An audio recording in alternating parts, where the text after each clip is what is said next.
Have you ever had text on screen like this and you want to highlight it and you want that highlight to draw on and do multiple lines?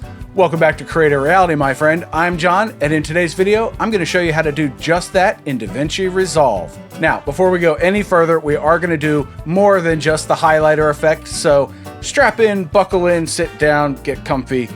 Let's begin. So here we are in DaVinci Resolve. We're in the edit page, and we've got the intro to this video here. When I play through, you can see that it's translucent, but the highlighter effect is there, and then it transforms and goes up to the top. Speaking of which, if we do scroll up to the top, you see this adjustment clip here. In the effects tab, it has a transform effect on it. So I'll be showing you how to do that as well.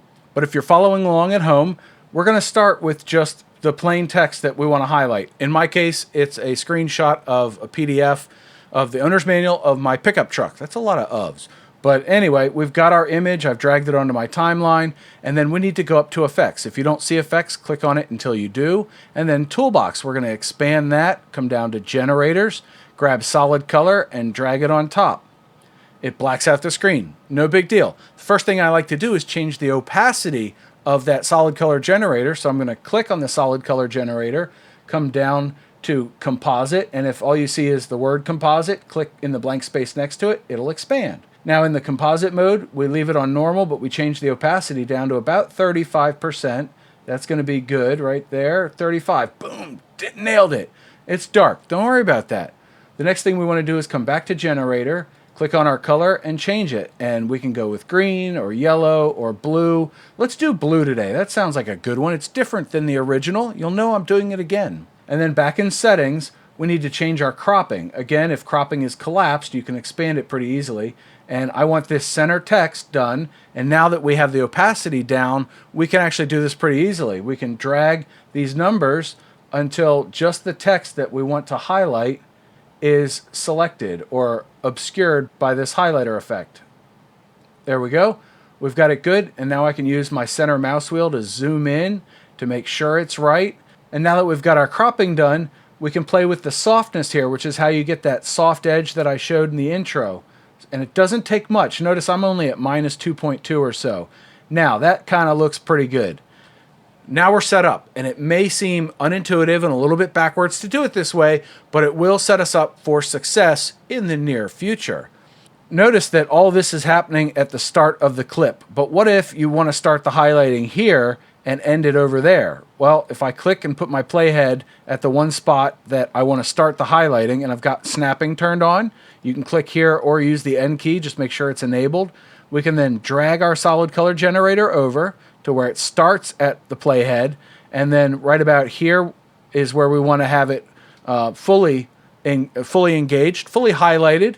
So I'm going to come here and I'm going to go into my inspector under cropping and click on the keyframe icon. They all turn red. Don't worry about it. It's fine. This is an easy way to set it up.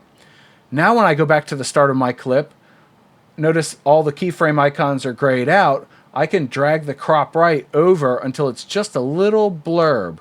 And then when I play this back, you'll see that it highlights just the way we want it to. Boom. There it is. But then it goes away. So to fix that, we'll hover over our solid color generator, getting this funny icon, and just drag it to the end of our clip. And now when I play it back, we get the highlight right there. Boom, we're done. How slick is that? That's pretty cool, right? Click the like button. You're learning DaVinci Resolve today. This is fun stuff. Also, if you have questions or something seems unclear, drop me a comment below. I'm happy to answer and happy to help. Anyway, moving on. There's one cool thing we can do with this. If I click the solid color generator and then click on the keyframes icon, we're going to get this list of parameters and the keyframes right here. And you'll see that we've got the little dots there, right? Well, if I click on this second icon, the keyframe curves, it shows us all these lines. Well, I can click in the blank space, hold Control, press A, that selects all of them, and then we come up to this icon here, which changes the easing. Linear is what we have now, where it linearly highlights. It's really hard to say. But we also have ease in, ease out, and ease in and out, where it changes how fast or slow the highlighting is happening. And for this, I like to do either ease in or ease in and out. So we're going to choose ease in, and then when I play this back, it highlights faster at the beginning and then slows down at the end, which you can see in this curve here. If I instead change it to ease out, it's going to highlight slow and then fast to highlight the text. Most of the time I choose ease in and out, and then you get a nice easy, well, highlight. So we've got one line done. How do we do more than that? Well, we're going to hold Alt and click on our solid color generator and drag up, making a duplicate. We'll move this one over a little bit, say 15 frames. There we're good. There we're good. That's not a good sentence. But now we have two of them, and if I press the D key, I disable it, you can see that it gets lighter and darker if it's enabled or disabled. So we need to move this one. Well, to do that, we're going to go into our inspector, settings, scroll up, and our position, we can just drag it down to the next line. And you'll see that it lines up, almost butts up against the line in front of it. Now when we play this back, it's going to highlight them together, pretty much. That worked out pretty well. We can come in here and we can adjust things. You see these little icons here, these little arrows? If I click back on this, we go back to the solid color generator for the second highlight line, and we're at the last keyframe for that. There's no right-hand arrow. If I click again, now there's no left-hand arrow because we're at the first keyframe. So we'll go back to the second and last keyframe, and we can drag our crop right up a little bit. There we go. And then Alt drag and create another duplicate. And we'll move this one another 15 frames. And we'll come up here and we'll change it so that it's the second one, or third line rather. And then back to cropping, we can go to our end keyframe and drag it down so that it's highlighting differently. So now they're all starting at the same point, but they're ending at different points. And when I play it back, it's going to highlight all three of these. So now you can adjust the lines to highlight however you see fit in whatever order, and you can adjust those keyframes and positions so that you're highlighting in more of a natural fashion. So next up, the last bit of this, right, to sell the effect or to add a little pizzazz to it, because that's a word nobody uses anymore, let's add the transform onto this.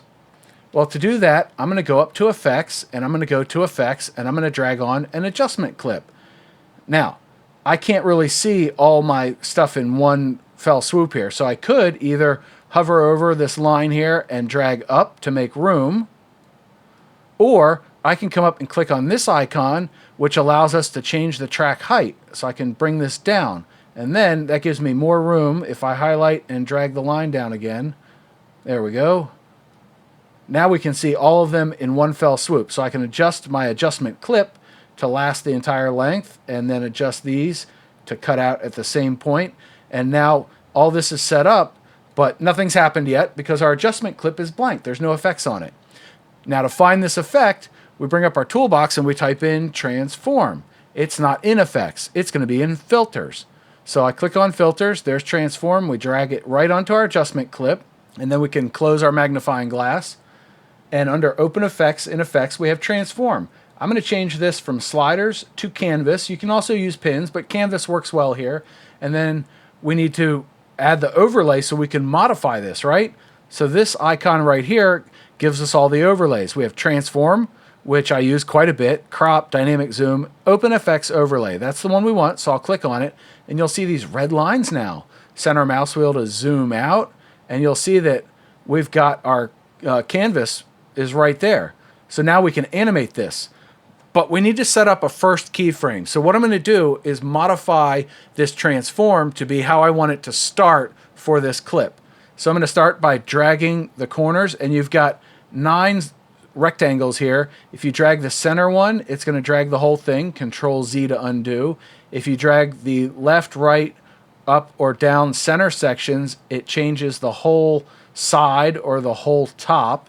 So we'll Control Z to undo that. And then we can just drag our corners to get where we want. So I want a slight angle on this, and I'm going to center on this, this text that we're going to highlight here.